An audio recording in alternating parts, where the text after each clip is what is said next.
Asal mula nama Boyolali. Menurut legenda nama Boyolali berhubungan dengan cerita Ki Ageng Pandan Arang, Bupati Semarang pada abad 16.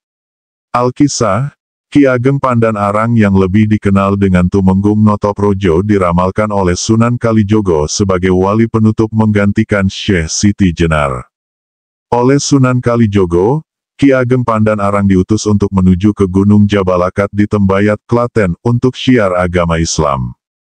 Dalam perjalanannya dari Semarang menuju Tembayat, Ki Ageng banyak menemui rintangan dan batu sandungan sebagai ujian. Ki Ageng berjalan cukup jauh meninggalkan anak dan istri ketika berada di sebuah hutan belantara. Beliau dirampok oleh 3 orang yang mengira beliau membawa harta benda, ternyata dugaan itu keliru, maka tempat inilah sekarang dikenal dengan nama Salatiga. Perjalanan diteruskan hingga sampailah di suatu tempat yang banyak pohon bambu kuning atau bambu ampel, dan tempat inilah sekarang dikenal dengan nama Ampel yang merupakan salah satu kecamatan di Boyolali.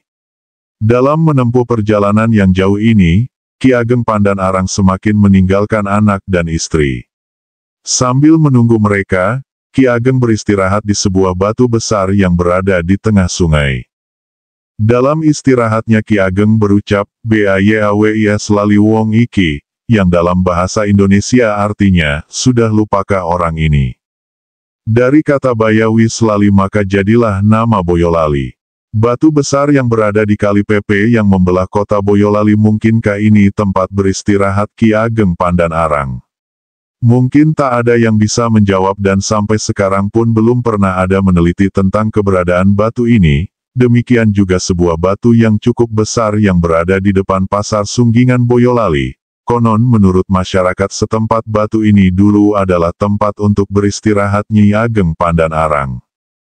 Dalam istirahatnya Nyi Ageng mengetuk-ngetukkan tongkatnya di batu ini, dan batu ini menjadi berlekuk-lekuk mirip sebuah dakon, mainan anak-anak tempo dulu. Karena batu ini mirip dakon, masyarakat di sekitar Pasar Sunggingan menyebutnya Mbah Dakon, dan hingga sekarang batu ini dikeramatkan oleh penduduk dan mereka pun tak ada yang berani mengusiknya.